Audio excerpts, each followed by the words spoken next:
Welcome, everybody, to another episode of the I Know a Guy podcast. I've got my awesome friend here, Zach Zedar. Is it Zedar or Zedar? Zedar.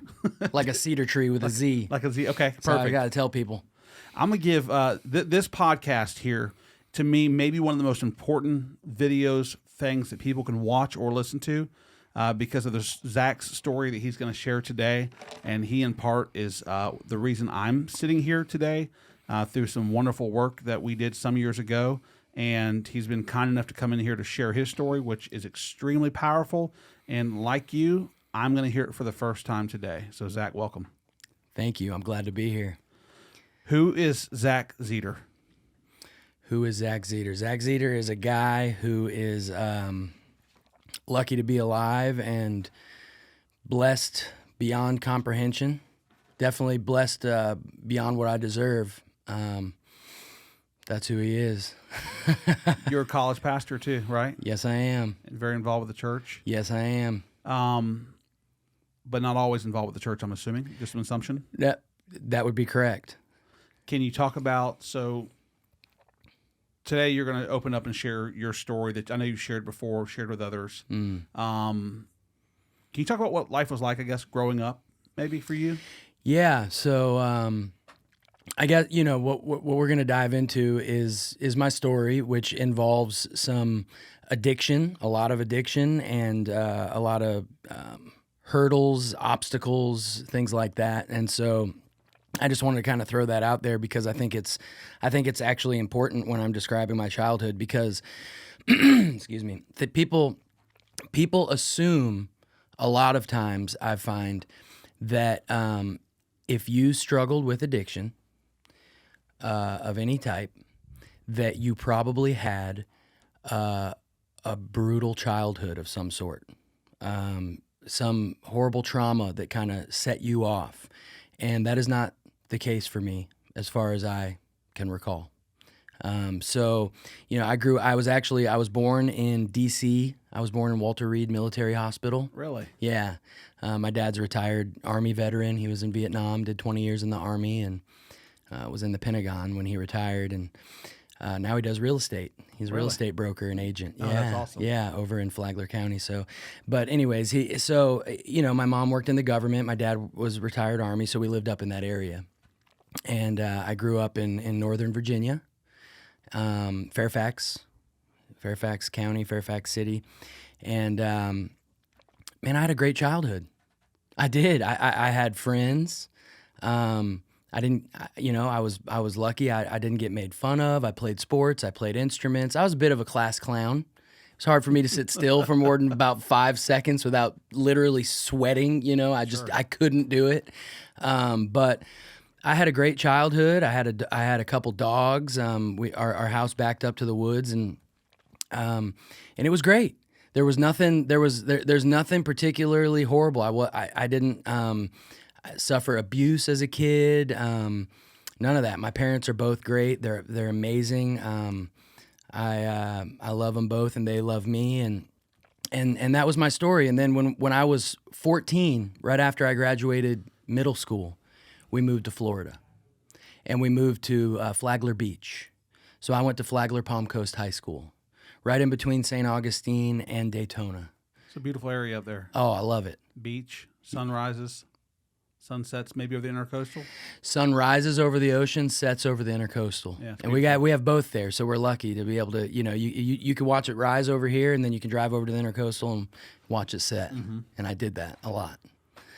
So yeah, that was my, and then, so I was still a kid when I moved to Florida. I consider myself a Florida boy, and did high school here, and high school was great.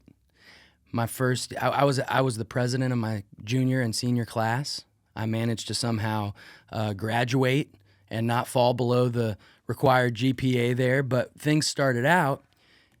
You're good.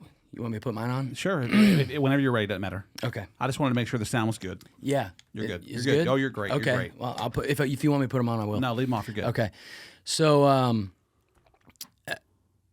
I'll kind of drop into, because I don't. If you have any more questions about that, I'll tell you. But there's not a whole lot there. So, well, that's important because in my experience, in my I won't say research, but there is a lot of childhood trauma sometimes that people carry, but it's not always the case. It's not clearly the case for you. It's not the case for me. Yeah, there is. There's infinite number of reasons why people get introduced to substances, why they turn to substances, why they try substances, but they don't do the same thing for everybody. So and I'll drop into this a little bit more later, but the truth is that trauma plus drugs does not necessarily equal addict. There are people who have had horrific, unspeakable traumas in their life, and they've experimented with substances and drank alcohol and different things like that, and they don't become alcoholics or addicts. Then there are people who turn to those things because of these things that happened to them, and it worked. It did something for them that they didn't even know it could do, and those are the people that can turn into addicts. And the same thing can happen though to people who have not had horrible traumas. They can try it and it works, and it does something different to them than it does about 90 to 92% of the rest of the population. And then some of those people like me burn their life all the way to the ground. And we're getting there, aren't we? Yeah, we are. So, so back to kind of my story and where it drops in. When I was a freshman in high school, when I moved here, I got straight A's. I came home every day after school. I ate dinner with my family. I was a good kid.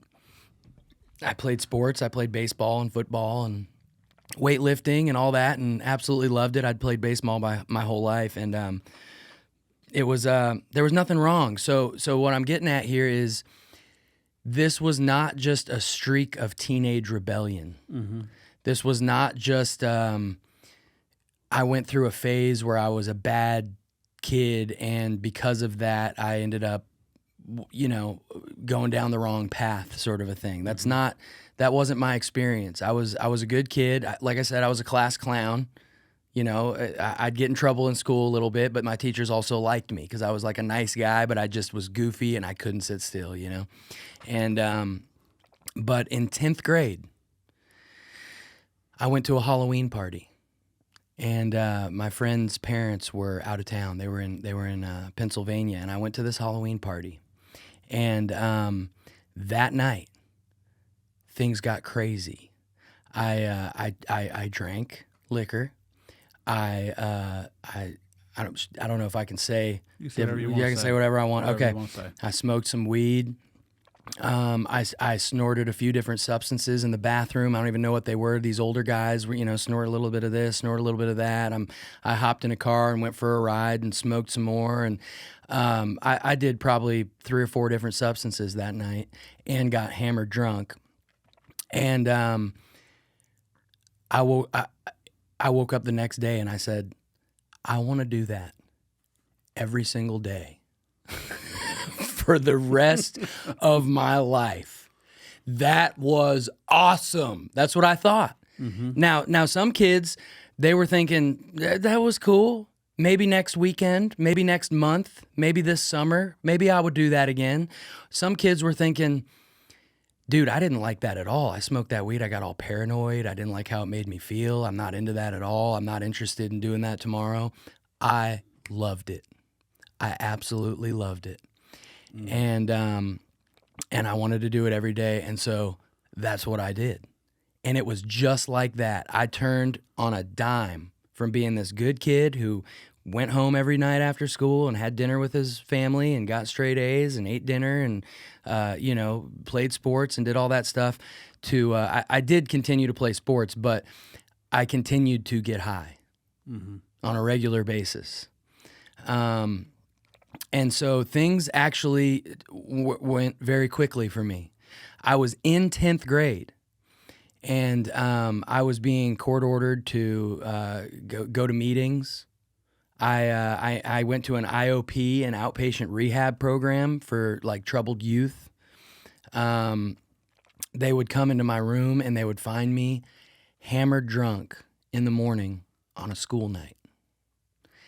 And of course, you know, the wheels start turning in a parent's mind, and I can't speak for them or their perspective, but I can only imagine from the conversations we've had, you start to think things like, are we failing him as a parent? Or has something horrible happened to him that we don't know about that he's masking? Or is he super filled with anxiety and depression? Or what's going on? But the truth is that I loved it. So I could not wait. I would lie about it. I would sneak into my room. I would get whatever I had to get, and I would go into my room. And when everybody would go to sleep, I would light my incense and put my lava lamp on and start smoking and drinking. And then because I'm an alcoholic and an addict, there was nothing normal about it. I couldn't control how much I would drink. So I would lose control. The plan might be just to catch a little buzz. Before you know it, it's 2, 3 in the morning. I'm in my room and I'm absolutely hammered. I can hardly walk. So some people will say, that's a choice. You could have just said no. What do you mean you couldn't control it? You know? Mm-hmm. What do you mean by that? So I understand that. And honestly, I believed that at the time. So when they sent me to my first rehab, they started to say things like, I was 18 when I went to my first rehab center. I managed to graduate high school before I had to go. I managed to give a speech at my graduation because I was the president, but I was... What was your great GPA? I don't remember exactly, but it steadily dropped. Okay, so there wasn't a positive impact. There, or I'm just asking, or maintaining, right? No, not at all. It was me somehow getting by on just my average intelligence and ability to pass tests and maybe get my homework assignments in enough to graduate. Understood. You know, so, but it dropped from 4.0 to 3.5 to 3.0 to 2.5, you know, bye-bye bright futures. Oh, my parents were upset, all that. But I was able to graduate. I don't remember exactly what my GPA was. But I do know that while I gave that speech at my graduation, I was intoxicated. And it was a little bit weird, but I don't remember. I don't know what everybody else's perspective of it was, but I was feeling it. You know, so they send me to my first rehab, and my first rehab I went to willingly. They confronted me and they asked me if I would go to rehab, and I said I would. And so I show up at this rehab, and the guy's saying to me some things that I disagreed with. They give me a drug test when I come in, and they go, "Dear God, son, you've got 12 substances," and like, and everything lit up on that panel, and and he started saying things to me like, "You couldn't stop if you wanted to," and I said, "Yes, I could. I don't want to." The problem is that I don't want to. One day when I'm older, or when I need to get my stuff together, or when I'm done with this, or if I ever change my mind, I will make a decision to stop doing that, because it's like, it doesn't make sense. How can you tell me that I don't have a choice when I'm the one that's using and drinking? It's like, do I not have a choice to drink this coffee? I have to decide to drink it and do it. And if I didn't want to drink it, no one was going to make me do that, So I said, that's a load of crap. You're talking about weakness. The problem is I don't want to stop. And that's what I believed. That's not how I see it now. So I want to say this because I've known you for many years now, about 6 to be exact. Very good. I had lost track of that, but I knew it was around there. August of 2018. Okay. It's important to know that I know your personality. I'll have a video we'll play later. Okay. I'm excited to see that. Yes. And my personality is very similar. So while the subject is a serious subject, we don't take ourselves too seriously in talking about it. So if someone hears some laughing or something, it's okay. It is okay. I mean, honestly, okay, you can get a room full of addicts together and you can say things that other people would gasp at and just go, oh my gosh, I can't believe they're even talking about this. And we're all laughing because we've been through it. We've lived through it. And sometimes you got to laugh to keep from crying. And in a way, if you survived it and made it through it, it is kind of hilarious. But it is also underneath it. It's a very sad, dark subject, addiction, and we know that. But some of the things that happen, I got to laugh at myself. Understood. So you graduate school. Yes. You're at rehab now. I go to this guy's rehab. telling you a bunch of stuff you really don't want to hear, and because are you invincible, right? You can do what you at this point you think you can do what you want to do, and you can stop if you need to. I pretty much felt that way, and so I said, thank you very much. So I went through this. I went through detox. I went through this 28-day program. And they do this funny thing at rehab sometimes where they coin you out when you graduate. So the coin out session is another one of those hilarious things. But it's beautiful and it's just what you do. So what happens is if you successfully graduate from the rehab, you complete treatment. 30 days? Yeah, this one was 28 days, okay. so 4 weeks. Okay. But it was, probably more like 35 or 40 days if you include the detox in there, because I was in there for quite a while. Okay. So when you graduate, everybody that's in the rehab with you, nobody there has known you more than a month. Okay? Mm-hmm. Some people have only known you for a couple days. That's because people are coming in. Everybody's at different times. Everybody just trickles in and trickles out when their 4 weeks is up, and trickles in when they get there. So this guy got here yesterday. This guy's been here for 3 weeks. That kind of thing. Mm-hmm. But when you successfully complete treatment, they gather in a circle, and they give you this coin. A lot of them might have maybe say a butterfly on them because you came in a caterpillar, and you're leaving a butterfly. You've evolved into this beautiful creature and you're ready to go. And what they'll do is everybody will get around in a circle and they'll rub good wishes and little sayings, maybe tell a story about you, but it's so over the top. I mean, you've got some guy who just got out of detox who's been there for like 2 days, and he'll come up to you and he'll say, brother, you're one of the best human beings I've ever met in my entire life. and the world is a better place. And I don't care if you broke the law every day, and I don't care what you've done to your family, but you are a beautiful, beautiful soul. And you'll just go, wow. And then I'll pass it to the next person. By the time it's over, you feel like you should win a Nobel Peace Prize or something, and like there's no way you can fail. So as soon as they're done doing this, I've got my butterfly coin in my pocket. My dad comes and picks me up. And he says, so Zach, what's the plan? And I said, well, I'm glad you asked. The plan is, I think that what I'm going to do is I'm just going to smoke a little weed and drink a little beer. No more hard stuff, okay? No more cocaine and opiates and liquor out of the bottle and all that kind of stuff. We're just going to chill out here. We're going to hit the reset button, smoke a little weed, drink a little beer. Like, that's normal. Like, who doesn't do that? In my world at that time, I'm thinking it would be ridiculous to think that I was going to live the rest of my life from 18 years old. And how would I enjoy myself? But I planned on just chilling out. Well, that didn't work. That did not work at all.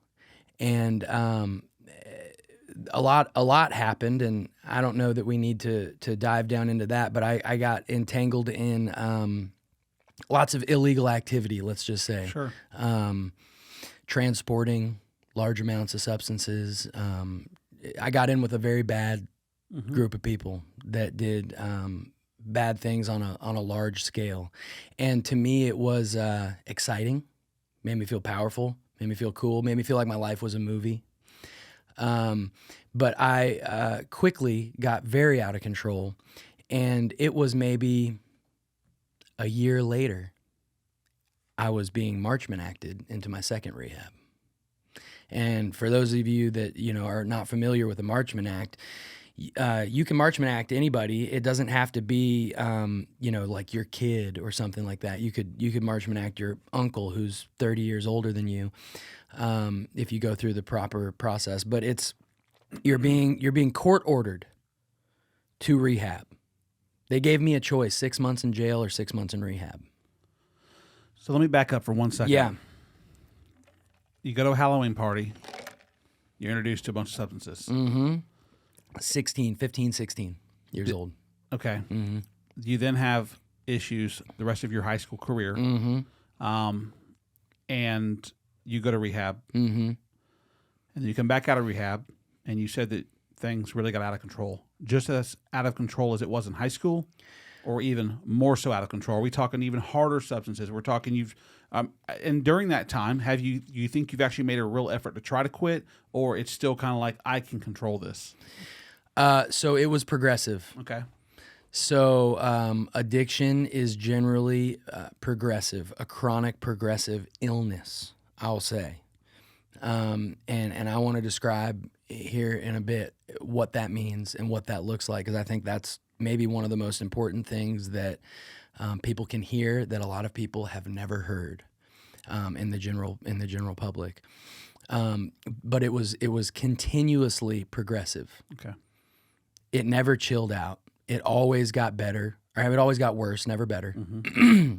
And not necessarily in the progression of what the substances were or how I ingested them, but just the amount that I depended on them, the amount that I used them, how important they were for me to have at all times, and how ridiculous my behavior got, and my inability to put anything above that.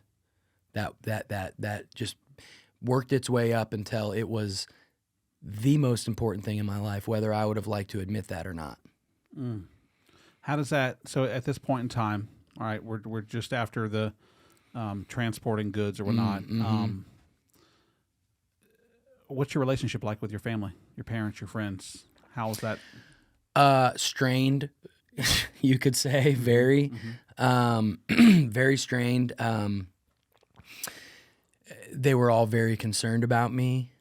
Basically, I think that for about a 7-year period until I got sober young, but it lasted. I was almost 23 when I got sober, but it was so hardcore and so just out of control that it was the longest 7 years.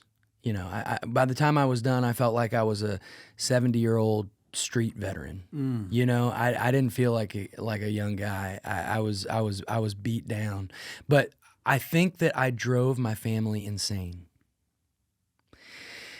And what I mean by that is, thinking back on it, you know, I was so selfish and self-absorbed at the time that I didn't realize it. But thinking back on it, I can watch them try every single type of tactic to try to help me. And when one didn't work, they would try another. And when that didn't work, they would try another. And when that didn't work, they would try another. So, for example, they might start out just wanting to have a talk with me. You know, hey, son, what's going on? You know, we're really concerned here. Is everything okay? What can we do to help you? Do you realize that this is dangerous? Do you know you can come to us for help, and we're not going to be mad at you, and we want to get you some help. They sent me to a therapist, you know, that kind of stuff. I went and saw a therapist or a psychologist and got on some, you know, antidepressants or whatever. I did all that stuff. Mm-hmm. And then when that doesn't work, it's bring the hammer down. Hey, we're going to take this, we're going to take that, we're going to ground you, don't hang out with them anymore, you know. And when that doesn't work, it's begging, pleading. Don't you love us? Please. Don't you want us to be able to sleep at night? Don't you care about yourself and your life and your future and your family? And it just goes round and round, you know, and then we're going to cut you off, and, you know, hey, no more money unless it's for like food, you know, we're not going to fund this, all those kind of things. And then they just get to the point where I'm not going to say they ever gave up on me, because they didn't give up on me, but people start to lose hope. When you are in something 24/7 for years and years at a time, and you've tried everything you possibly can to help somebody and none of it works, and it only gets worse, you start to wonder, do I need to, can I take this any longer? It starts to affect your health. And you start to think things like, hey, some people go through a phase, a crazy high school, college phase or something like that. They party, and some people don't. You see them on the side of the road. You see them in prisons. You see them, and there's always hope, I believe, for everyone, because there was for me, so there has to be. But you see these people that's just their entire life, and it goes all the way to the end. And people that love you start to wonder, is that Zach? We thought he had a bright future. We thought he was a great kid. We thought he was, all these things, but like, I'm not so sure anymore. Maybe he's going to be, the guy that we see at the gas station who's asking for a couple bucks, that just never makes it and meets an untimely death. And you see that kind of start to settle in on the people that love you. And you think your family experienced shame? You said your dad was military, and knowing the service, and because you think discipline, right? Yeah. I would think in his eyes, he's thinking, my kids are going to be disciplined kids, and what does it look like if people, his friends, know that you're struggling, and maybe how the job he's done. I have no doubt that they wrestled with all that kind of stuff. My parents are amazing. They never said anything to me like they were ashamed of me. They said things like they were scared. They were worried. They were disappointed. They were everything else. But I have no doubt that goes through a parent's mind, because the people in the community know, your colleagues know, your friends know, and your relatives. Yeah. And for me, I think it's not being ashamed of you, but maybe guilt that they hold inside against maybe themselves. They begin to take on, even though it's your struggle, is there something they didn't do enough of? Is there something they missed? Yeah. And I don't mean they as in your parents, but I know that a lot of people who deal with addiction, I know their close loved ones feel maybe potentially some type of responsibility that is there more we could have done or could do and all that? Yeah, I think absolutely. I think they went through all of those thoughts. And another thing is, my parents got separated when I was in high school. So when I was in maybe, my timeline's a little fuzzy, but when I was in maybe 11th and 12th grade, things started to shift. But the truth was I had already started. I'd already started using. So I think that sometimes they wondered, well, is that so hard on him, and the divorce, and that did it to him? And of course that stuff is hard. And I don't blame them. I love them. I love my mom. I love my dad. I love my stepmom. I love my whole family. And we've worked through all this stuff now on the other side of things. But yeah, that was difficult. But you know how many parents get divorced that don't end up running their life into the ground with brutal addiction? It wasn't their fault. Like I said, I had a great childhood, but I'm certain that they thought all of those things and had those discussions behind closed doors about what to do and what's going wrong and how and feeling maybe inadequate or worried that maybe they've done something or missed something or let me down in some way. But that's not how I feel about it. And your message to other folks who deal with the same thing, right? Because they have a group called Al-Anon, right? That's sort of made for the family. And is that sort of a similar message you would share, that it's not their fault necessarily, right? Yes. Now, Al-Anon is there to help people, first of all, not be addicted to the addict, to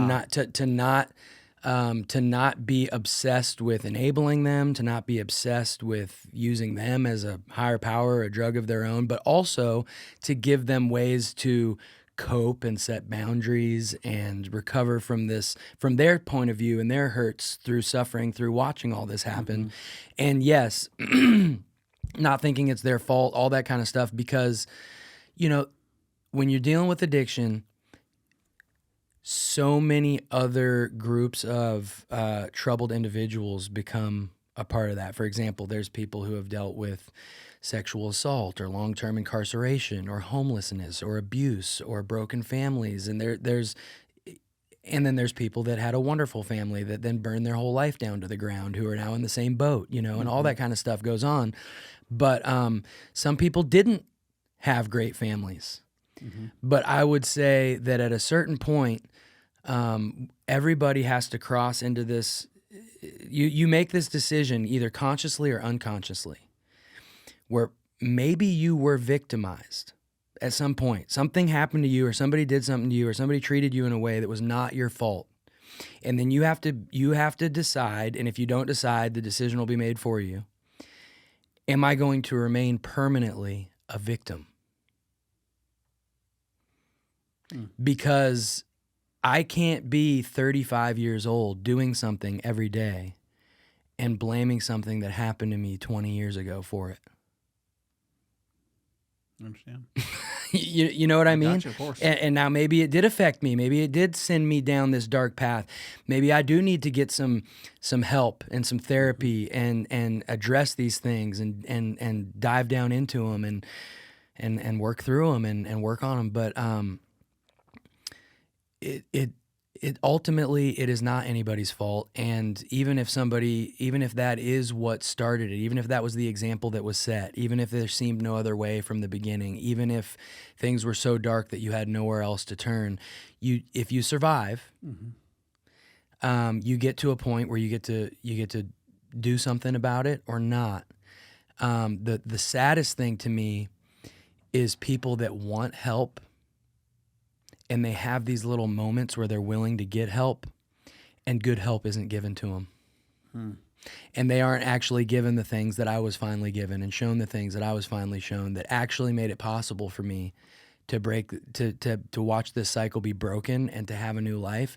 And that's kind of one of my goals, and that it's one of my missions in life, is to make sure that nobody comes across me and doesn't hear the truth and doesn't hear what it means to be an addict, and then what exactly they can do about it. Because that's a tragedy. That's a tragedy to me. So, Marchman Act. Yep. Second time. Marchman acted second time. I tried to represent myself in court. Another one of those... I'm not saying it's a bad thing. No, I mean, I thought I was gonna be like Goodwill Hunting, like this, like this young protege genius who was gonna blow the judge away. The judge stops me in the middle of my freakish rant, and says, "Son, I believe you're intoxicated right now." He was right. He was right, man. I showed up to court, and my parents are sitting over at the other bench, and it was a joke. It was a joke. I wasn't taking it as a joke, but you look back on it, and the whole thing was just ridiculous. And so the hammer drops, and he says, the judge says, 6 months in jail or 6 months in rehab. So I picked rehab. Now, I've been to jail several times. I've never been to prison.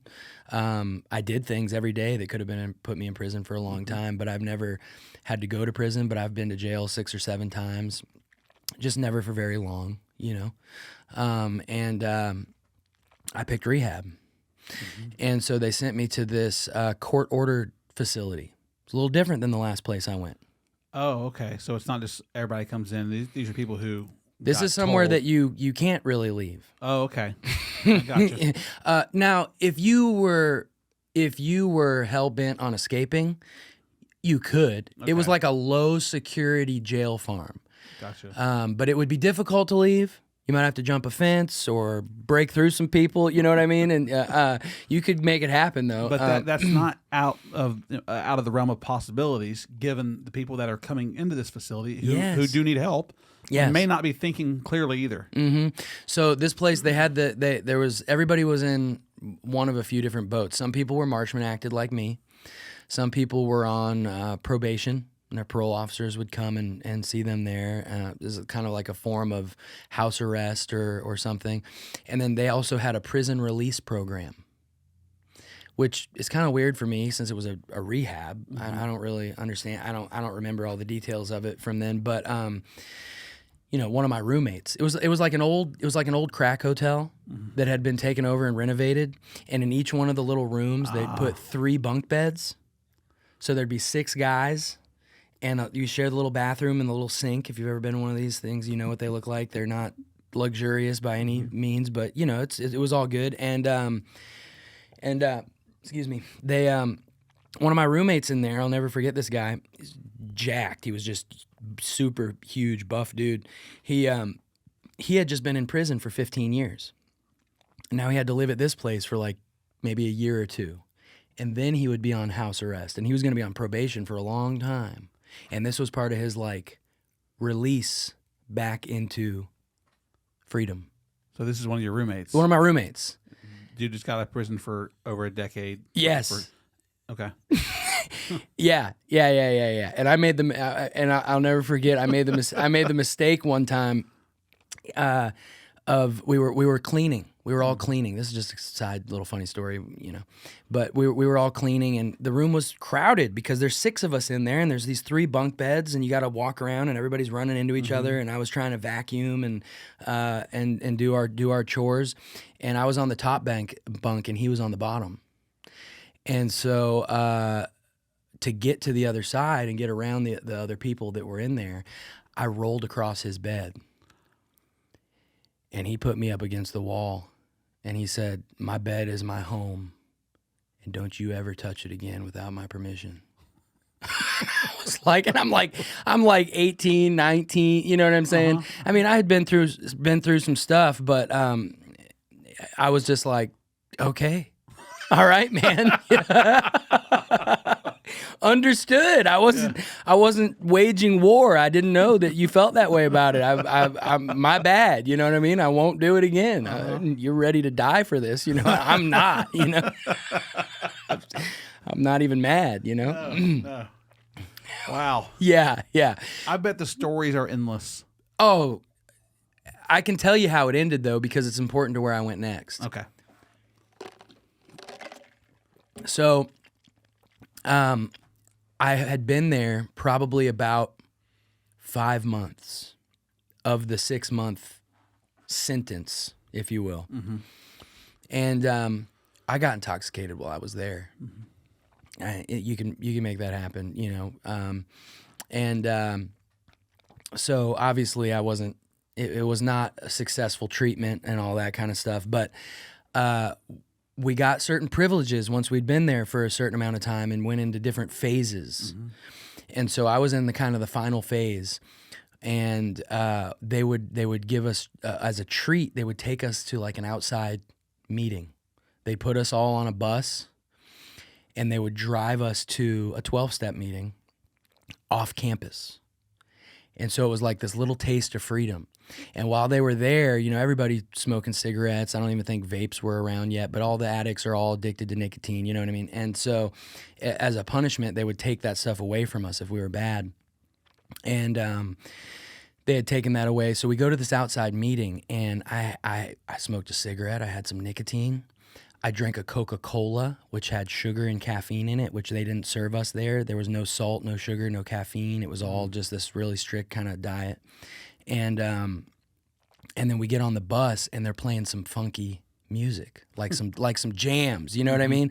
And I'm feeling it, and I'm in the zone, and I'm pumped, and so I'm back to my old class clown ways. This convertible pulls up, like a convertible Mustang, and it had like, a couple guys, couple girls in it. There were just few people in the car, and for whatever reason in my crazy head, I thought it would be a good idea to moon them. Right. So that's what I did. Yeah. And everybody thought it was hilarious, except one person. And when we got back to the facility, they told on me. Oh, come on. Yeah. And I mean, Snitches in rehab? Yes, man. That's what I'm saying. There were snitches in rehab. And obviously, my part in it is that I did that, or, they wouldn't have been able to tell on me for it. So, Right. but I thought it was ridiculous. And they called me into the office and they said, this is indecent exposure in a company vehicle. We take this very seriously. You think everything is a joke. Your whole life is a joke. It always has been. You're going to be kicked out of here, and you have 48 hours to have a new place report to us that you're there and start your time over, or we're going to report you to the judge and you'll go to jail for 6 months. Oh. So at this point, I've burned most bridges. Nobody wants to help me. They want to help me, but they've already paid for a rehab. This was a court-ordered thing, state-funded thing. And people are taking the approach of, let's let him feel a little tough love. Let's let him feel the consequences of this. This isn't a game. He needs to know what could happen. So there would be a warrant out for my arrest if I refused. I had no car. I had no phone. I had no job. I had no money. And I had nowhere to stay. So they pointed me in the direction of this homeless shelter in Jacksonville. Mm. And that's where I went. How old are you? 19. 4 years before, you're in high school. You're popular. You love having a good time, which is your personality. You're straight A's. And 4 years later, you're headed to a homeless shelter in Jacksonville. Yep. Mm. Yes, sir. Mm-mm-mm. And that place, it wasn't nice. It wasn't nice. I mean, people have been through all kind of stuff. I'm not trying to have a sob story here. There's people that deal with this all the time, and I realize that. But that place, for a 19-year-old guy, You can pull off the top of that. Oh, okay, there we go. Yeah. There was, there's no guards. There's no weapons checks. There's no drug checks. There's no nobody going through your belongings when you come in there. It was 150 men would come off the street every night. And we had this huge room. I'm actually trying to get into this place to go and speak coming up soon. I haven't gone back there to speak since I left, but I'm working on it right now. Yeah. And there's this huge room, and we had bunk beds in there. It was like a gymnasium-sized room filled with bunk beds, kind of like population at some jails. And the Eagle Scouts had built these 3 high bunks around the perimeter of the room as a service project. And 150 guys coming off the street, no drugs checks, no weapons checks, and people are in the bathroom shooting up, smoking crack, coming in hammered with feces and puke on them, and soiled their pants, and they're getting in fights, and I mean, people literally got stabbed in there and attacked in the bathrooms and things like that. I mean, it was not a safe, friendly environment at all, and a lot of weird stuff happened in there. But it wasn't a rehab. It was not a rehab. No. It was run by a church. It was a rescue mission, and so it was funded by a church that was over on the other side of town, and they would let us go there on the weekends if we wanted to, and they would sit us all together. And there's another story I have for that, maybe for another time, but they did have this program, if you want to call it that, where if you said you wanted to be sober and you wanted to improve your life, instead of being kicked out in the morning with all the other overnighters, they would let about 5 or 10 people stay inside and not have to go out on the street during the day. And those people would go through all the clothing donations, go through all the food donations, wash and sort things, clean the whole place, clean the bathrooms, take out the trash, be a custodian, basically work there, run the place. And you would get lunch also instead of just dinner like everybody else that came in at night. Mm-hmm. And so that's what I did. That's what I did. For 6 more months, or did you have to start all the way over? Yeah, and I actually got it extended because I got in trouble. I was there. I went to the Florida-Georgia game. I busted out and went to the Florida-Georgia game at the Landing. And I didn't come back sober. That was the only time I escaped, but I was like, I gotta go, so I escaped. And I had this guy with me too, this guy that lived there, and he was a character, and neither of us came back sober, and so they extended my time. Wow. Yeah.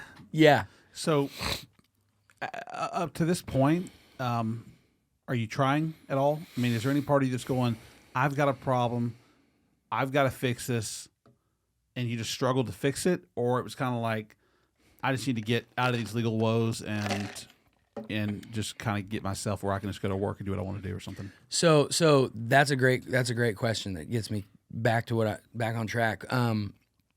Remember, circle back, you said, what do you say to the people that say, this is a choice? Yeah. And just, if you don't want to do it, just stop. Mm-hmm. Don't stop making excuses. Stop just pawning this off as some invisible illness or something like that, and just do it for yourself and for your family, and just stop. Okay? Well, that's how I felt also at the time, and I didn't see how it could be any other way. I just thought that was the reality of it. So now things have gotten so ugly that I start trying to do that. I start trying to do that. And I had an experience I'll tell you about in a minute here at the homeless shelter that really was very impactful and eye-opening for me. But basically, what do you say to somebody who has OCD?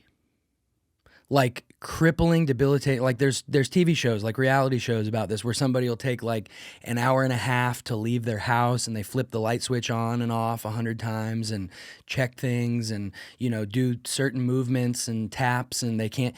And if you were to say to somebody that had that, hey, listen, man, just stop. Just stop. You're making it harder on yourself. People are wondering what you're doing. It's going to be difficult for you to go on a date. Like, you're making your whole day, you're making things that could take 30 minutes, take 3 hours. Mm-hmm. Just stop. Well, that's why part of this is mental illness. And there's a part of, it didn't used to be that way before I started getting high, because I had no attachment to what drugs and alcohol could do for me. I didn't know how they would affect me physically and what they would do for me and how they would make me feel, which is different, by the way, than how they make non-addicts feel, which is why they don't understand, which is okay, but they don't. They're not experiencing the same thing, and I'll explain that. And then I didn't know that I would develop over time an obsession and an insanity around this cycle, and that I would become miserable when I was sober, and that's the spiritual part, and I'll break all that down. But I did not understand that I could make a decision, a firm decision, to never do this again. And then within a matter of days or weeks, something in my mind, like there's this inability to exercise my willpower, this mysterious, I would change my mind. Or I would start to believe that I'm so miserable that that's the only thing that can make me feel better. Or I would start to say, this time, I'm going to do it, but only a little bit. I'm not going to get out of control like I did last time, because I don't want those problems. I don't want to be in that place anymore. I'm just going to do a little bit and just kind of take the edge off. And then the physical reaction would happen, and it would be, So yeah, this is where I started really trying to stop and finding that I couldn't, that I was having a lot of trouble with that, and that it wasn't working, and it was confusing to me, and it was crazy, right? So what happened there one night, there was this guy that I met, cool dude. He was from Chicago. His name was Malcolm. Malcolm, if you ever see this, get at me, dude. I'd love to see you, buddy. But he he said, hey, look, there's this stuff you can take over the counter.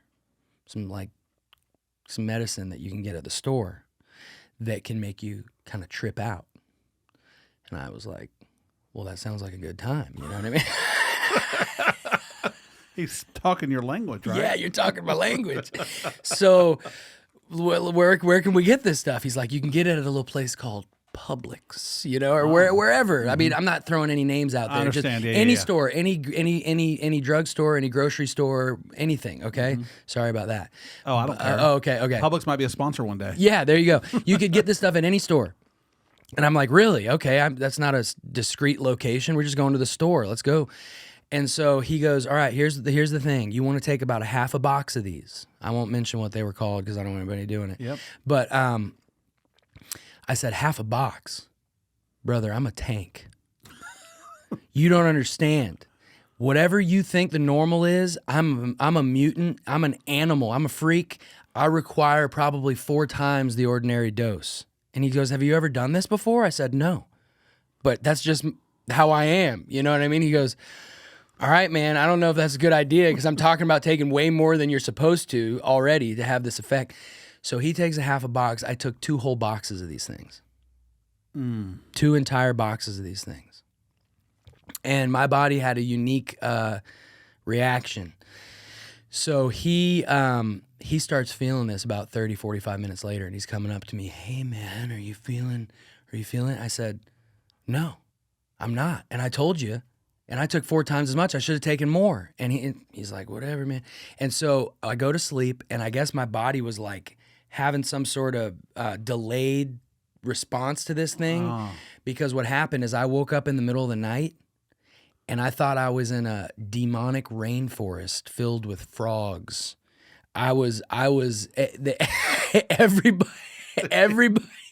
Everybody in the homeless shelter had like emphysema or bronchitis or something like that, and they're all snoring, and so I wake up in this room with 150 guys, and all I hear is and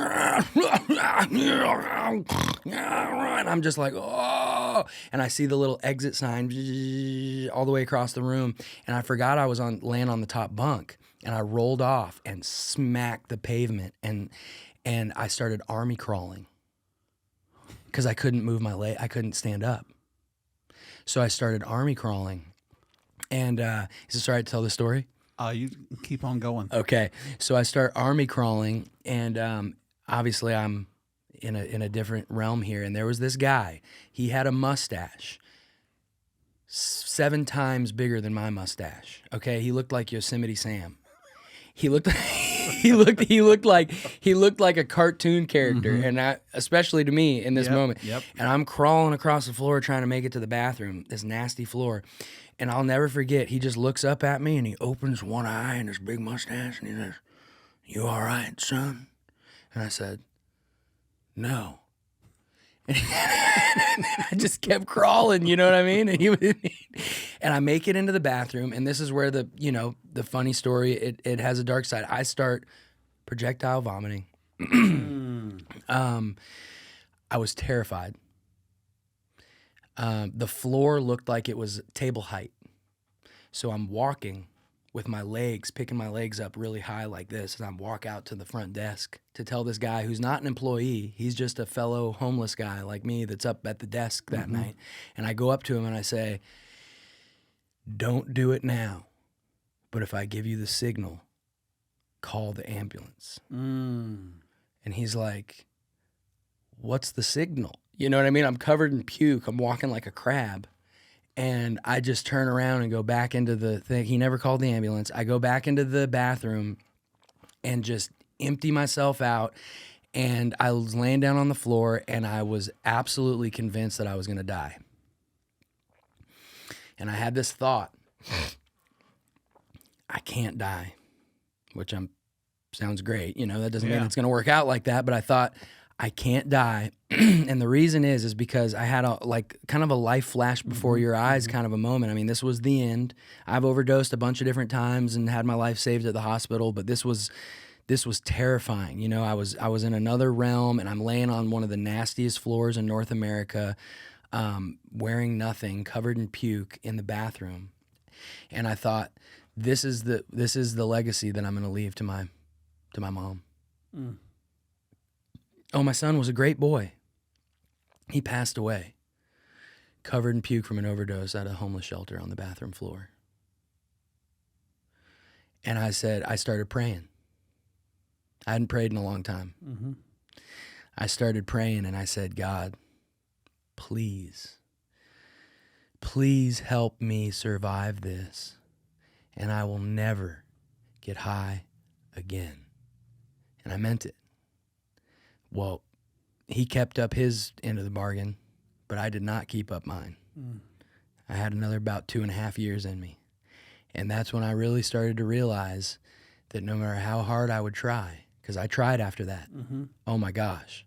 I mean, I let him take me on the bus to the church that weekend. I got baptized. I started reading and praying and thinking and trying to look for any positive thing I could do. And it didn't last a month.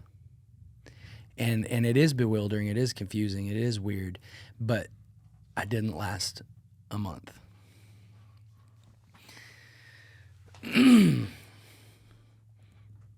Very intense story. Very intense. Because what you've talked about and the way you share it makes it for me easy to listen to. I think you're an artist with how you share stories. I think that keeps people engaged versus the boring standard, you've got to do this to get yourself better. And you are sharing very vulnerable stuff, but in a way that hopefully a lot of people can relate to. What's the X factor? What happens? It's your mom. You're thinking about her. You're now praying. You've done a lot of those things. Something does it. Something happens. Somebody, somewhere, something happens that allows you to get to where you are today. I'll fast track to that. You don't have to if there's more in between that's important. Okay. So there was a moment also in there. I went insane in that shelter. I shaved my head into a tri-hawk, which I'm not saying it's a bad look, but I had 3 little strips and I had never done that before, and I was just trying to do something crazy. I was hitting my head against the tiles in the shower and stuff like that, and I was losing my mind, man. You know, and it was dark, and I told you about this, and we can do it now or later. But there was a guy. Yep, it's a good time to do it. Perfect time. There was a guy. I don't know this guy. Never met him before. Never met him since. And I was in a time where when I tell you I was ready to give up, I mean, I was considering ending it. Okay? I didn't have the strength to go on. I didn't see the purpose in going on. I didn't think I could ever dig myself up out of the ditch that I had dug myself into. And I thought I was just defective. And that was just my curse. And I'm in the shower. And there, and this older man comes into the stall next to me, and he starts singing a song. He starts singing a song that I'd never heard before, and I didn't know what it was. And the only reason I know what it is now is because I remembered the lyrics, and I would sing it all the time. And then one day I just kind of typed those lyrics in and found it on YouTube or something. But he very well, I mean, you say what you want, but I believe that might have been, the manifestation.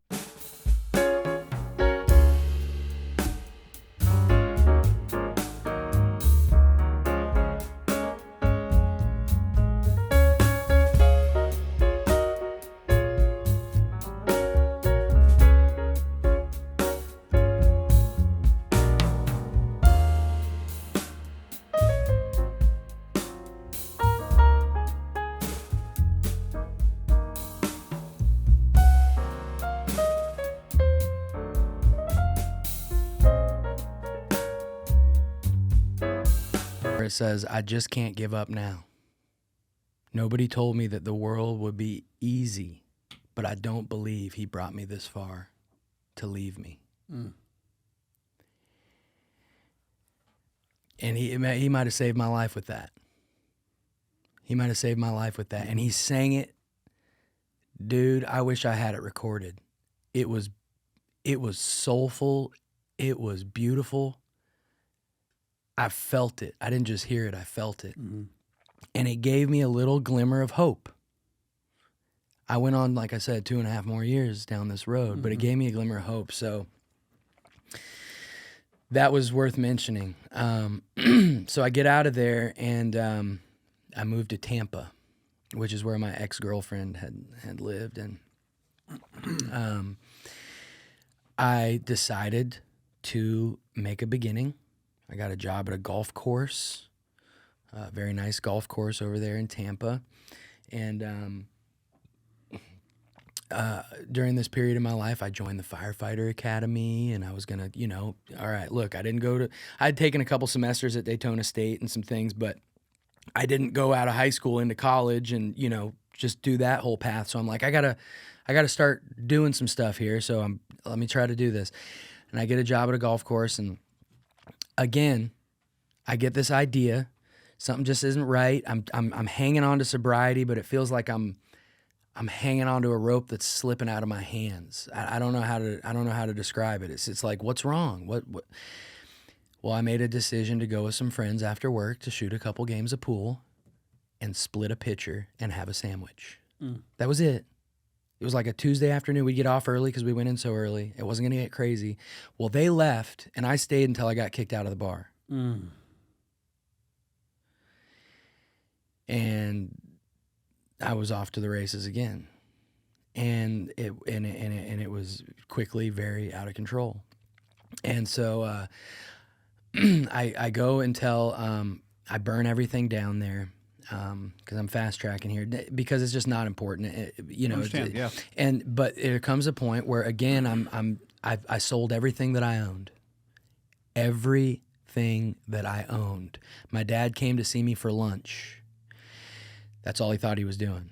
And when we're done eating lunch, or I don't even know if I ate anything, but I let him come pick me up, and I never wanted him to come inside my place because it was just not something to be viewed by normal humans. It was just a disaster. And I said, Dad, can I come home with you? He said, what do you mean? Like, come over for a couple days? I said, no, people are looking for me, and everything's gone, and I'd like to just leave right now and come back with you. And he said, well, okay, let's go up and get your stuff. I said, I don't have any stuff. He couldn't compute that. He said, no, come on. We got to do a walkthrough. You know what I'm saying? We're not just going to drive away. Like, let's go up, get your shoes, get your toothbrush, get couple of your little things, whatever you got up there. I said, I have sold everything I own to pawn shops and clothing stores. I don't have anything except what I'm wearing right now. He couldn't compute that. So we went up there and he saw there was a can of tomato sauce and a can of green beans in my pantry, and that was all the food in the place. He saw that I didn't have any clothes or any belongings, that I had sold all the furniture in the living room that wasn't even mine. It was a furnished apartment. And that I truly didn't have any stuff. And I think it affected him because he went, this isn't normal, man. They already knew there was nothing, but he's like, I think he realized something was going on a different level when he saw that. Like, I think it really concerned him a lot, like this is, I didn't know it was like this, you know what I mean? So I went home with him and got a job at a gym and started doing good for a very short period of time, and then I did it again. Okay, and so here's where everything changed. My uncle. Can I interrupt you for 1 second? Of course. Because I think this is important. Yeah. On a day-to-day basis, what are your thoughts? Where's your brain? Is it, yo, I'm here at the gym, I'm going to work here, And then I'm getting off at 6 o'clock, and now I'm thinking about doing something or drinking or eating or smoking or whatever it is. Does it consume you? Yes.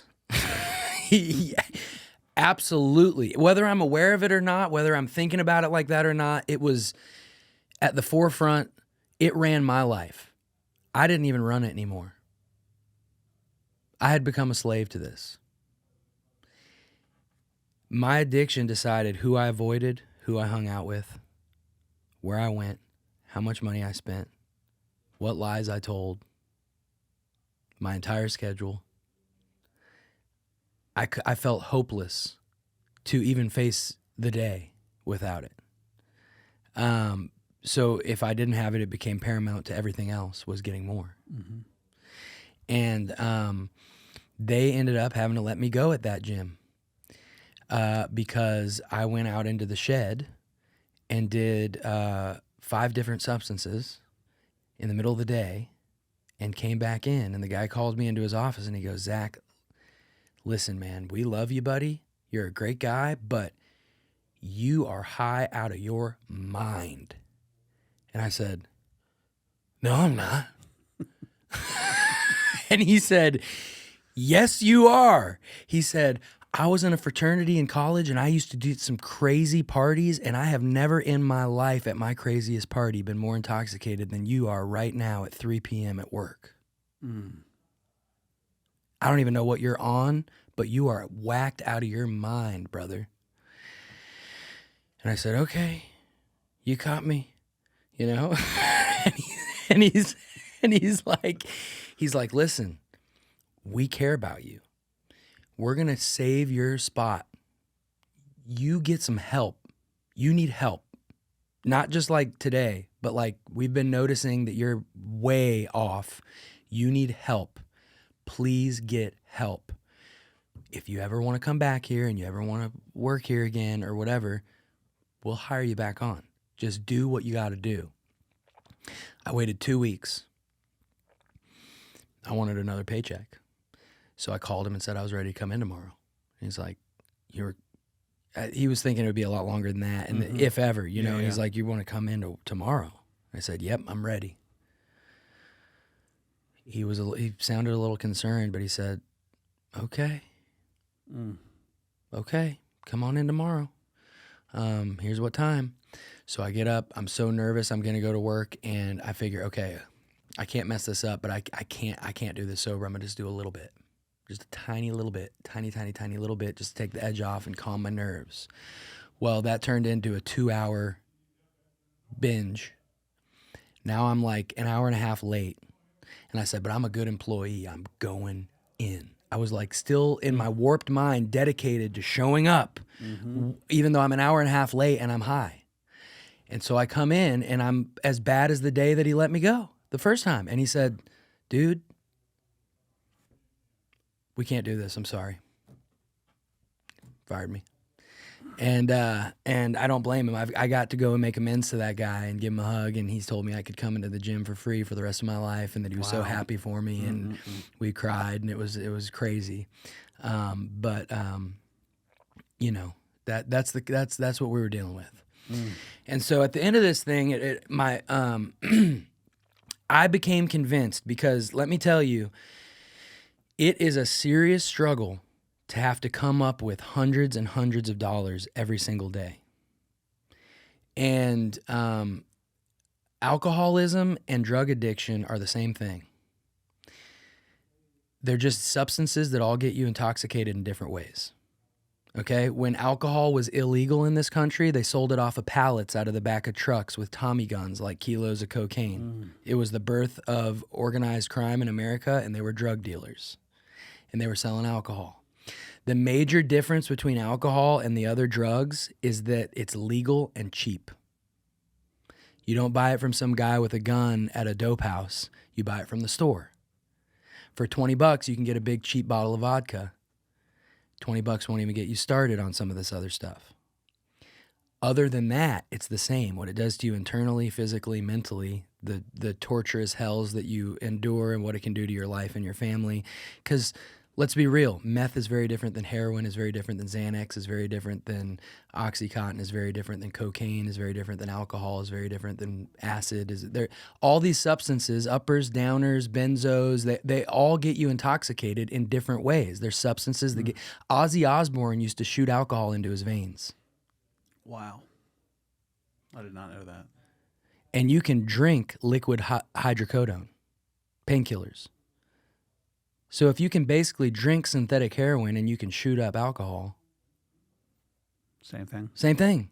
It's just everything hits you a little different, and people end up falling on one that takes them, you know?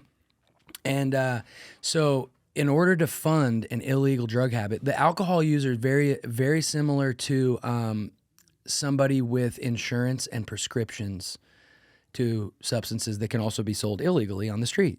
But if you can get them at the store and you have a good insurance and it's not breaking the bank and you can stay up with now you're using Oxycontin and Adderall and whatever, and it's the same thing at the illegal, but you're having more of the alcoholic experience because it's cheap and it's at the store instead of expensive and on the street. And so in order to fund an illegal drug habit, you're involved in illegal activity. Unless you got some kind of trust fund or just have millions of dollars in the bank or, I don't know what. Yeah. After any given period of time, you're selling or you're stealing or you're doing illegal things with your own self in order to fund your habit. And so I did a lot of the other two. I did a lot of stealing things, pawning things, selling everything I owned, and dealing drugs. And it was exhausting because every day, who's looking for me? Who do I owe money? Who owes me? Who's coming to get me? Who's coming to rob me? Who did I lie to? Every day you wake up, how do I get $300 minimum today? And what ended up happening is I had this fantasy in my mind, which I think a lot of people do. I said, I know what the problem is. The problem is that I can't fund this. If I ever got to a spot where I could just win the lottery or just somehow have an unlimited supply of whatever I wanted, whenever I wanted it, I could make this work. The real problem is not just what the drugs do to me and what my addiction does to me and my life cycle and style and all that. It's I just need to be able to maintain this without all this exhausting stress. Well, I got the opportunity for a short period of time. My uncle passed away, who, by the way, was a priest and an alcoholic. And he got sober in AA. And then he died from a heart issue. And he left me a bunch of money at the very end of my addiction. And it was like pouring gasoline on a fire. Because what I realized, it wouldn't have mattered if I won $100 million lottery. What my addiction requires is more than my brain and my body can handle. So unlimited supply was not the answer. It just started to break me down to where I could barely function and my days were numbered. And I lost my mind and I lost 60, 70 pounds. I looked like a toothpick. And I was on death's doorstep and I ran out of money. And that's when I came here. I had never been to Gainesville in my entire life. And I showed up at my dad's house and they, my stepmom started crying right when she saw me, just taking one look at me. People, I don't think people really, cause look, this isn't what it means to be an alcoholic. And I will break that down because that's one of my things we're leading up to. But like what that means. You don't have to, there's people that have crazier stories than me. There's people that stories are more mild seemingly than mine. Okay. That's not what makes someone an alcoholic, is how bad and gruesome things seem to be and how crazy their stories are. That's not what makes me an addict. But I don't think that people that know me now, that know I'm in recovery, I don't think they have an accurate picture of how dark and brutal this was. Just for me personally. When I showed up at their house, dude, I looked like a bobblehead doll. My arms were covered in scabs. I had ripped all the hair out of my legs with my fingertips. I was talking to myself. I could barely walk. One sight at me had my stepmom in tears. They knew that I was in serious trouble, and they started working on getting me insurance and finding me a place to go, and they found Vista in Gainesville. I'd never been here before. Mm-hmm. I still am here now, almost 15 years later. And they drove me over there and they dropped me off at Vista. And you had said what happened this time that was different. Mm-hmm. So the reality of it was there I am again. Just again, you know, it wasn't even like things had gotten so bad the last several kind of crash and burns that it was almost like hard for them to get worse. It was just, here I am again. I'm at another detox. I've been now to an IOP and 3 inpatients and a homeless shelter and multiple trips to jail. I've been fired from every job I've ever had, dozens of jobs. Great at getting them, couldn't keep them. I was unemployable. And here I am at another detox going to another treatment center. And I was sick of it. I was beat down. I had no more ego left. I mean, at this point, I knew I wasn't cool enough. I wasn't tough enough. I didn't have enough willpower. I wasn't tricky or witty or charming enough. I was beat. I had no more fight left in me. But here I am again, and I've become very skeptical of this whole process because the treatment centers haven't treated me, the rehabilitation centers haven't rehabilitated me that I've been to thus far. I've seen therapists, I've seen psychiatrists and psychologists. I've tried drinking fruit smoothies and exercising. I've tried moving. I've tried changing my phone number. I've tried getting on and off different medications. I've tried reading self-help and positivity books. I've tried, just going to some different kinds of meetings. I've tried foxhole prayers, which it's obviously why those don't work. I've tried just going to church a few times, which I'm putting myself around the solution, but I'm not engaging it. I'm thinking that showing up at these places is just going to fix me by osmosis. And so when I end up here again, I'm like, why would I do this again? What is the point? I'm hopeless. There is no hope for me. You're putting off the inevitable. You're keeping me alive a little bit longer, which is great. Good for you. But why would I do this again? That's how I felt. Mm. Can I ask you a question? Yes. Do the drugs ever feel good though? Like most of the time, or did it ever get to a point where the effect wasn't? Yes. I'm going to talk about God a little bit. Sure. Is that cool? Of course. Because I can't not, Absolutely. that's it. So in my experience, when it comes to God, and I'm not just saying this because it's something we like to say and it's a great saying, but it's true. When it comes to God, the farther you follow him, the farther down the path you go, the best is always yet to come, even unto death, if you believe that you're going to heaven because of your relationship with Jesus. If that's where you are with it, right? So if that's where you are with God, it just gets better and better and better. And even when storms come, and even when life happens, and even when tragedies happen and loss occurs and things like that, you don't build up a tolerance. You don't get sick of it. The more you do, the better it gets. The more you surrender, the more flows into your life, and you're never ashamed of those decisions, and they just get richer and richer and richer, and it grows and grows and grows.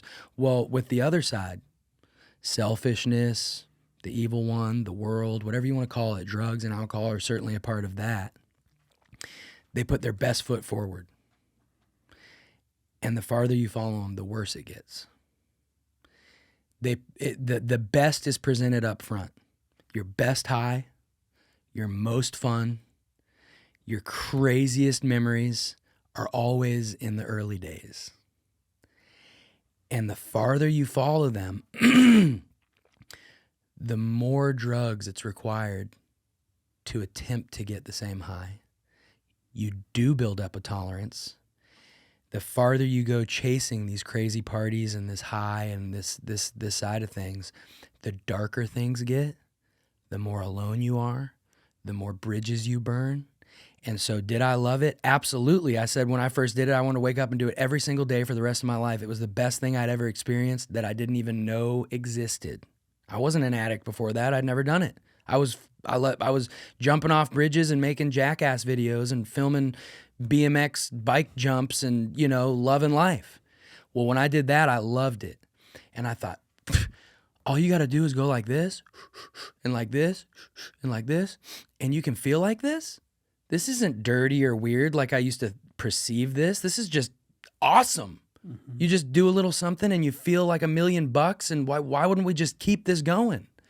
Well, you keep it going, and by the end of this thing, I was doing as much as I possibly could to just not be sick.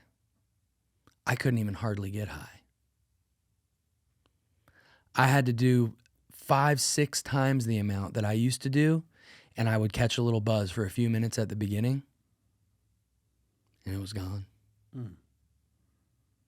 I needed over $1,000 a day if I wanted to do it how I needed to do it. Yeah. And oh, by the way, the thing that's doing it for me is also killing me. Eating up years of my life, ruining all my relationships, deteriorating my mind and my body, making me face massive amounts of consequences. And it wasn't working anymore. But I didn't know what could. I didn't know what could. And when you take, so here's a big common myth that a lot of people have. If you're an addict or an alcoholic, you got a little drinking problem. You got a drug problem. No, I did not. Because if I had a drug problem and you sent me to detox and got the drugs out of my system, no more drugs, no more problem. Not if I have a drug problem. Mm-hmm. Every time I ever relapsed, I did it when I was sober. That seems like an obvious statement, like there's nothing substantial there, but it's huge. Every time I ever relapsed, I did it when I was sober. If I wasn't sober, it was just called a bender. But when I was sober, so I didn't have an alcohol or drug problem. I had an alcohol and drug solution to a spiritual existence problem that I had developed over time because of what drugs did for me physically, and because I had developed a mental insanity and obsession with them, and because now without them, I'm not okay. That happened to me over a period of time. I'm not okay. There was this one time it was one of those times my dad picked me up from rehab. He brought me back to the house, and he was so proud of me, and I had the little butterfly coin in my pocket. And he said, he was playing Bob Marley on the radio. He knew I liked Bob Marley. He was cooking these delicious steaks on the grill outside. It was gorgeous, like it's been outside here recently. I'm throwing the tennis ball to the puppies in the yard. Beautiful day. No one's coming to kill me. I'm not under arrest. The air conditioner's working. You know what I'm saying? I don't have any real problems other than the disaster I've caused in my life the last few years, but everything's okay. And I sat there for a couple hours, and then it hit me. I got to get out of here and go get high. Why? Why? Well, that's kind of what I would like to explain. So is this a good time to do it? Absolutely. A wonderful time. So addiction is described as a 3-part illness. Okay, this is how it's described in like the original 12-step material. Okay, a lot of people have never heard this, that especially people that aren't in some of these groups that really lay this stuff out there. 3-part illness, and in my humble opinion, any description of addiction that leaves this out is incomplete. Okay, it's physical, it's mental, and it's spiritual. Now, this is something that everybody gets down with: mind, body, spirit. The holistic view. Everybody seems to pretty much acknowledge that the human beings are made up of mind, body, spirit, even if they don't really know how to explain the spirit part or what that really means to them. And so the way that it's laid out is physically. I have, and many other addicts have, what is called the physical allergy of the craving. Now, the first time I heard that, I said, I don't think I'm allergic. I can do quite a bit. You know what I'm saying? I'm not allergic. I have an insane tolerance. You know, I can do enough pain pills to kill a grizzly bear. I'm not allergic, you know? And the guy that explained this to me said, no. The allergy, whether it's perfectly scientifically, medically accurate or not, the definition that we're going with here is an abnormal reaction. Okay? Allergy being an abnormal reaction. So about 92% of the population, if you love beer, 3 beers is better than none. Absolutely. If you have a reaction to beer, 3 beers better equal as much as I want and a trip to the ATM and then to the Coke man's house, or we're going to have a problem. I'm having a reaction. So when I start, I don't know how much I'm going to do. I don't know how much I'm going to spend. I don't know where I'm going to go. I don't know when I'm going to stop. Nobody knows what the heck's going to happen. Am I going to be nice? Am I going to be mean? Am I going to get naked? Am I going to get arrested? Am I going to break your coffee table? Am I going to throw up? Nobody knows. And it's this physical reaction, and it might not happen every single time, but if it happens even some of the time, you probably have this. Now, this is the piece that's so uniquely, that's so unique, and that everybody that I find very interesting because of this whole trauma thing. Now, I'm like I said earlier, I'm not the world expert on this. This is just my experience with this. Zach, how many speeches have you given? How many groups have you talked to? Thousands. Right. You've been to rehabs. You've talked to groups. You've helped people individually. So you have a lot of expertise and study this. So it's not like you're shooting off your hip here. That's true. So in my world, I would classify you as an expert. Okay, fair enough. Yeah. Let's put it this way: nobody walks up to some. Yes, trauma is real. It makes it. It can throw gas on the fire. It might be why you started. It might be something that made it worse. It might be the reason that you turned to this. It could be involved in this. You should seek therapy because the recovery side of things can do stuff that therapy can't, and therapy can do stuff that the recovery can't. And they're both important. And obviously, healing your traumas is going to help you live a nice, sober life and not have these things that bother you that could make you turn back towards these things. It's very important, and it's interwoven and parallel, no doubt. But nobody walks up to someone who says, hey, has, say, a peanut allergy and says, my God, what happened to you when you were a child? What did it? I know I've heard that when you eat peanuts, your throat closes up. What happened to you? It's physical. It's thought to be highly genetic. Everything actually about me physically is genetic, even if you don't see the same trait in my parents. If I'm tall, it's genetic, even if both my parents are short. But a lot of times you will see this stuff in family trees. Not every time, but it's still genetic. If you have it, you have it. But my family, my dad's entire side of the family, one of my sisters passed away from a drug overdose. My other one is sober right now. My other sister, who I love, I'm not sure exactly where she's at with things right now, but things have been very up and down over the past while. They all saw me struggle hardcore for the longest and thought I was probably going to be the first one to go. My uncle, my dad's brother, was the priest who was an alcoholic who got sober in AA.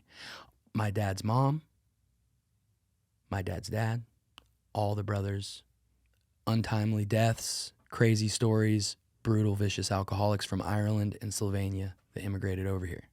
Okay, so this physical piece, it's really just as simple as that. Some people eat tomatoes, they think they're delicious. Some people eat tomatoes and think that they're disgusting. Some people get you get them a gift card to a spa and they go get a professional massage and it feels great. And some people, they don't want that because it's ticklish. They don't enjoy it. Some people smoke weed, they get paranoid. Some people smoke weed and they love it. So part of it is that they love it. The other part of it is this abnormal reaction of the craving that sets you off on this terrible cycle where you spent more than you intended to, you stayed out later than you were supposed to, you drank more than you planned to for no other reason than you started. If you're really honest with yourself, you're not like thinking about this trauma and going, oh man, I gotta get that out of my head. I gotta drink a little more and make it go away. You're thinking, it's Tuesday, I stopped here for lunch, I was gonna have 2 beers and some chicken wings, and now 9 beers later, I'm still here and I'm wondering what the heck happened to me.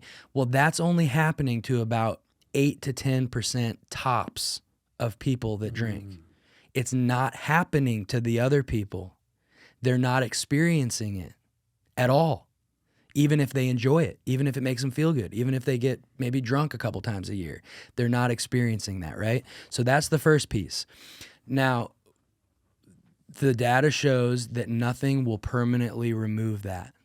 There's medications that are only work on a particular substance, maybe drinking or opiates or something that can try to block things or make you have a bad reaction to that substance if you ingest it. But it doesn't make the allergy permanently go away, and those things don't work on all the other substances. Okay? So there's no like methoxone. Okay? You can always find something to get intoxicated if you want to, or you can stop taking those things because you want to get buzzed, and then when you go back to it, the allergy's still there. So that allergy, it just is what it is. If you're allergic to peanuts, what do? You say, man, that was one of my favorite foods. This is going to be really inconvenient. I'm going to have to read all the labels from now on and try to avoid this. Man, this sucks, but I'm going to make a decision right here and now as a sane human being with willpower and a mind and a brain to just not eat any more peanuts. Because when I do, my throat closes up and it's not good. And then you do it. Well, they don't have Peanut Anonymous. Because people are able to make the decision to not eat any more peanuts and then just to do it. Well, that's why the second part centers in the mind. The second part of this illness is mental. And it's described as an obsession and an insanity that develops over time. Okay, so the insanity is the thought that is believing the lie. The insanity is this time it'll be different. This time I'll just do a little bit. Or I'm so miserable right now while I'm sober, for whatever reason, whether other people understand it or not, I'm so miserable right now sober that I think that getting high would make me feel better, even though 3 days ago with tears in my eyes, I said I never wanted to do this again, and it was so bad that I wanted help getting sober. Well, that's insane. Yeah. Very insane. It is. And I was insane. It happens all the time. All the time. And the obsession is when it's on you, you're aware of the obsession. It's when you want it so bad that it becomes paramount to other things that you know it shouldn't be paramount to.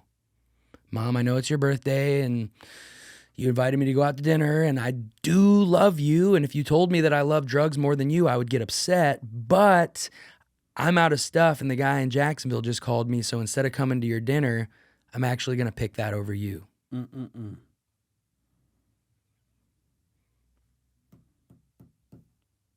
Pretty insane. Very. And so the third part, and I love talking about this, the third aspect is spiritual, and they call this the spiritual malady, okay? So there's a bunch of different ways that you can think about this. Best way that I can, for all intents and purposes of this example, your spirit, my spirit, is the essence of who I am. Okay, it's more than just my mind. It's more than my emotions. It's more than my thought processes. It's more than my physical body. It's what makes me me. It's my unique personality. It's my unique life force inside of me, okay? When it leaves my body, I'm no longer here. But my body still is. My brain still is. It's not functioning. So that's me. It's what makes me me. And I will never forget. It's funny how some of these stories, you know, they get out there and other people remember them differently and all that kind of stuff. But I remember this moment where they did an intervention on me before they talked me into going to a rehab. And if you've ever had an intervention done, they're no fun, because the entire point of an intervention, and they're a good thing, is people attempting to save your life. They're attempting to hit you with such a powerful emotional recall that if there's even a flicker left inside of the core of the center of your heart of who you used to be that cares enough, they want to see if they can get that out of you. And even though you're out of your mind and burning all your bridges, can I, if there's even a little bit of you in there left, can we talk to that? And can we make you say, okay, I'll go get help? Right? So people write these letters that are intended to be very emotional and let you know how they feel and how it was watching you do what you've been doing to yourself and all that. Well, during my intervention, I'm high. I felt like a rabid possum in the corner. I just wanted to jump out of the window, you know, like I didn't want to be there. I don't want, you know, I'm just like, get me out of here, get me out of here. Well, it comes around to my mom, and she holds up this picture from when I was like 14 playing baseball. And she says, "Where's this boy? You're not him anymore. You don't smile the way he smiled. You don't treat us the way he treated us. You don't do any of the things he did to enjoy himself. I don't know who you are and what you've done with my son, but you're not him. I want him back." So I'm sitting there, and the first thing I thought, honestly, was I'm glad I didn't eat any mushrooms before this, because this is tripping me out. You know what I mean? But that's, you know, in all seriousness, I'm sitting there and I'm thinking, my mom, who I grew in her womb, who has known me my entire life, since before I can even remember, is sitting here telling me that I'm not me. Well, who am I? And she was right. I only existed to get money and get drugs and get alcohol and get intoxicated. Actually, I created chaos everywhere I went. The more you loved me, the more you were hurt by my existence. And so that's pretty spiritual, if you ask me. I'm not me. I don't know who I am. I'm not able to be successful at even the things that I've been the most passionate and naturally gifted at my entire life anymore.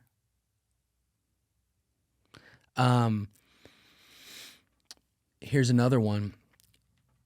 It affected my morals to the point where because of this whole physical, mental side of things and this obsession and this insanity and this cycle, I would draw lines in the sand. And I used to say this is hilarious. I would say, I might commit felonies every day, but I'm a good guy. You know what I mean? Like I'm a good guy. Like there's people in the world who are just bad apples and they just make you feel uncomfortable and they just seem almost like they're just evil and you don't want to be around them and you don't trust them and everything. I don't drive sober ever, and I buy narcotics every day, and I've stolen a few things, but I'm a good guy, you know, which is hilarious, but that's what I thought. So I would draw a line in the sand and I'd say, there's just certain things I'm just not going to do. And then I would do those things. And I'd say, all right, I'm a little bit of a piece of crap, but there's certain things still that I'm just not going to do. And I would do those things. By the end of it, what I thought about myself was, I'm a piece of crap and there's nothing I won't do to get high. That's how I felt about myself. Talk about low self-esteem. Sure. And so that's very spiritual. And the final part about that spiritual side of it that helps me kind of explain it the best I can is, without realizing it, I had begun to worship drugs and alcohol. Now, I would have never said that. I didn't even know that. I obviously didn't make a little shrine and get down and pray to drugs and alcohol or anything like that. Sure. But let's put it this way. Whenever I opened my eyes, sometimes the first thing I thought was, man, I'm still alive, unfortunately. But, you know, then sometimes it would be, I got to get some drugs and alcohol. First thing I thought about when I opened my eyes. Last thing I thought about when I passed out. I could be so hammered I could hardly walk, but if I was still conscious, you couldn't pry my drink out of my hands and without fighting me. And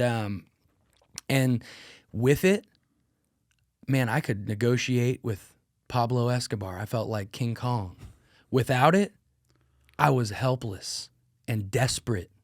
It did for me what I could not do for myself. My entire life revolved around it. It decided where I went, with who, how much I spent, who I avoided, who I lied to. I picked it over my entire family and it was stronger than my basic instincts of survival for food, water, and shelter. I spend rent money on drugs and be homeless, but that's okay as long as I have some drugs today. I'm not buying any food. I can buy a 99-cent cheeseburger a couple times a week and stay alive and just drink at a water fountain. Everything goes towards this. So I worshiped it. So it ran my entire life. And so, and then there's some really good language that says we were restless, irritable, and discontented unless we could again experience the sense of ease and comfort which comes at once by taking a few drinks, which we see others taking with impunity. They can do it. Why can't I? Mm-hmm. So when I'm sober, that's the state. That's the reason why when I was at my dad's house with the Bob Marley and the steaks and the beautiful day that I wasn't okay. It's a spiritual malady. And my solution has become drugs and alcohol. And my insane mind and obsession ensures that I'll do them again. And then my physical reaction ensures that there's nothing normal about the way that I do them. So it's a huge problem. Mm-hmm. And I do that until I burn it all down. And then with tears in my eyes, I say, oh God, I never want to do this again. Stay sober as long as I can until the spiritual malady's too brutal and my mind talks me into doing it. And I do it and I just boom, boom, boom, boom. So how did you get sober? So the guy that I was in rehab with, this guy, I actually just saw him a couple days ago, and I hadn't seen him in like 8 years. There was a guy I was in detox with, and he was about 21 years older than me, and he's a psychologist, PhD psychologist. So you're in detox with a guy who is in detox, or is he a doctor there? No, he's in detox. And he's a psychologist. And he's a psychologist. Wow. And I wasn't used to that, because I'm like, most of the people in here are like me, whatever that means. They're not. I mean, it was just odd to be around this guy who obviously had willpower, obviously had intelligence, and had completed a PhD. I mean, and now at this point, I've met people who are special forces and judges and lawyers and surgeons and you name it. Nobody's off limits. Pro athletes? Yep. Musicians? Yep. Artists, geniuses. Millionaires? Business, huge, big-time business owners. All of it. Literally, I can actually think of an example of each one of these. Mm-hmm. I'm not just throwing words out there. And so I meet him in there, and he's got a genius level IQ. We became best buddies instantly just because we met in detox. It's like, I'm here, you're here. Both of our lives are dumpster fires, you know, let's be friends, you know, and he's hilarious and we just vibe. And so, he's just a great friend and a good guy. And so he talked me into going over to the rehab because I didn't want to go, because I said, what's the point? I don't want to do all this stuff that I've been doing for 7 years that doesn't work. Why would we do it again? He said, what do you got? Where are you going to go? What do you have to lose? And I was like, well, nothing, I guess. So, okay, let's go. So I went over to the rehab, and his insurance ran out before mine, right? So it was a great rehab, best rehab I ever went to. I mean, I did things like sleep at night and eat food and drink water, things that normal human people do that I hadn't been doing a whole lot of, you know, like days of the week and day and night didn't mean anything to me anymore, but I got on this normal awake during the day, sleep at night, drinking, eating food and water. And that's really good for your body and your brain, you know, as a human, you know. I hadn't been doing that. And they had great therapy and introduced me to the local recovery community and all that kind of stuff, which was vital for me, and it was really good. But he gets out of there, and he's gone for about a month, and he calls me at the room phone we had. We had a little telephone in our apartment that we shared in the rehab, and he had previously been my roommate, so he knew the number. And he called me, and he's all excited. And I want to say this. I don't represent any particular 12-step program. I'm not a spokesperson for any of those sorts of things, but I've experienced the 12 steps programs and what they've done in my life, and I can't tell my story without talking about that. But I'm as part of the traditions and some of that stuff, we don't like to be the spokesperson for a particular organization or anything like that for a lot of reasons. But I'm going to talk about it because it's my story, right? So he calls me up and he says, dude, I've been working the steps. And I said, okay, what does that mean?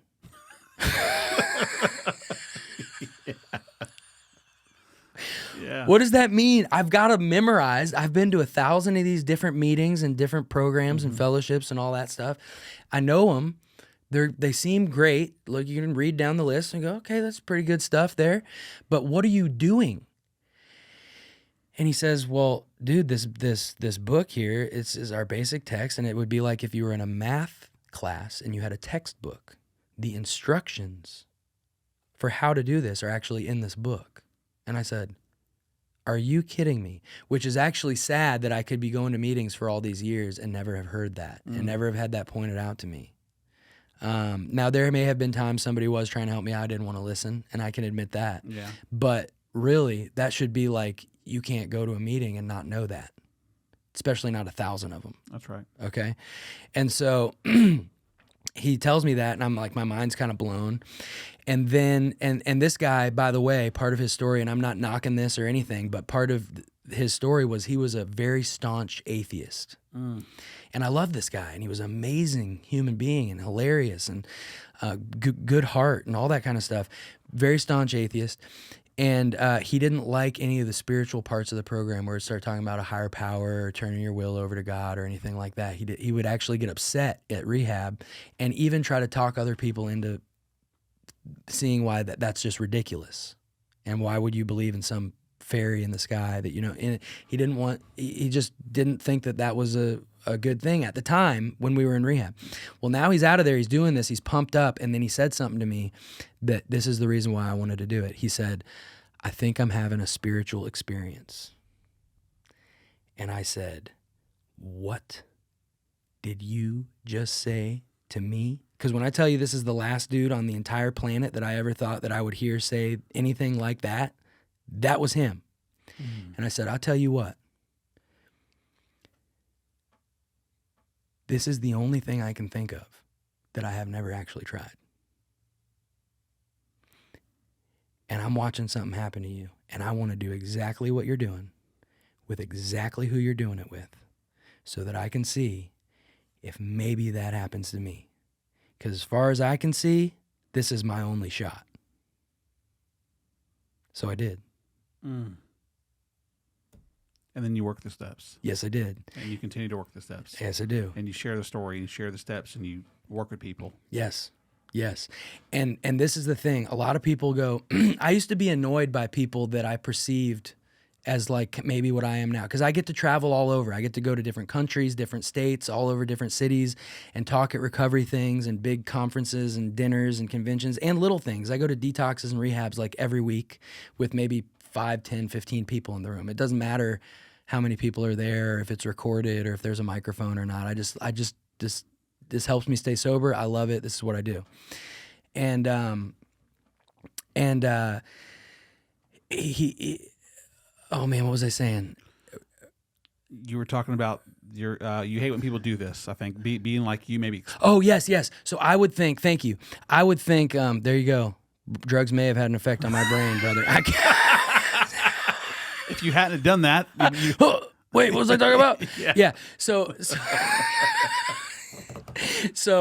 I would see a guy like me who's getting up there being super positive, and I'm already like, all right, dude, I'm not feeling positive. It's kind of annoying me. And then I might think, okay, look, you had a time in your life where you partied and things got bad, and now you're doing really great, good for you, and you want to get up here and give little positivity speeches about how drugs are bad and you should work out and kick butt in life and eat your vegetables and and I'm like, that's great, good for you. My experience is not that I finally amassed my willpower and made a firm decision. Finally, I learned my lesson and decided never to do this again, and then just did it. That is not what happened.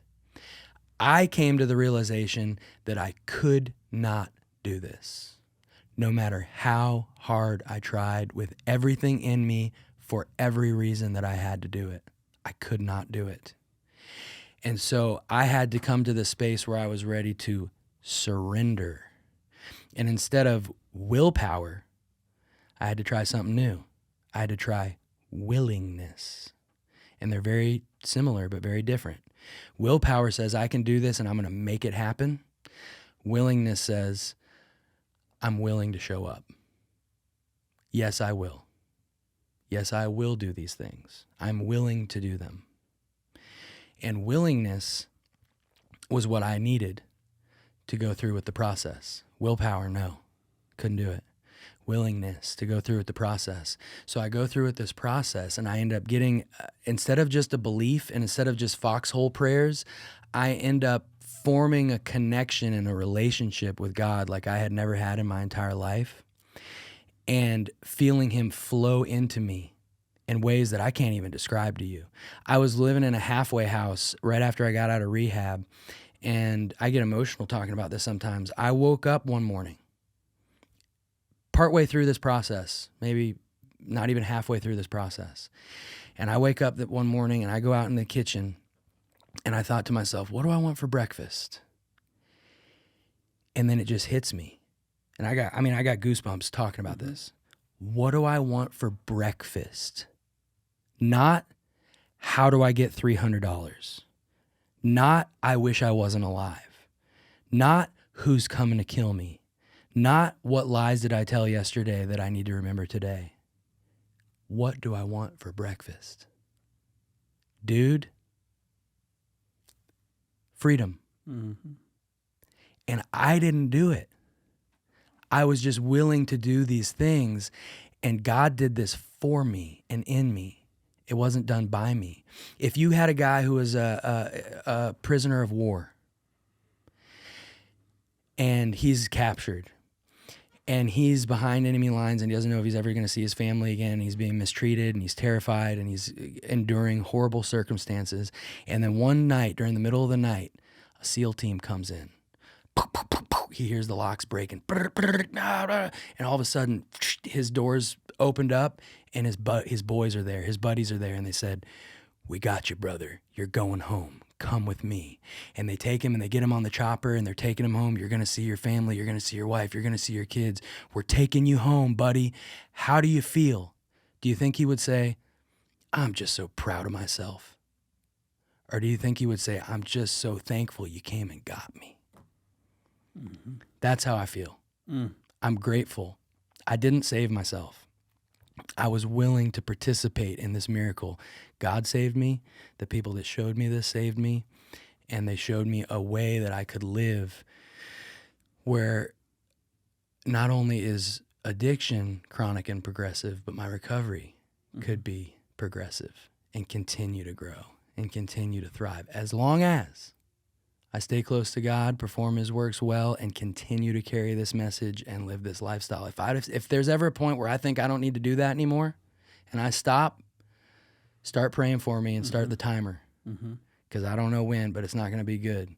And so my goal is to never stop doing these things and never stop telling people about this miracle that happened in my life and how it actually can happen for them too. Zach Zedar, thank you so much.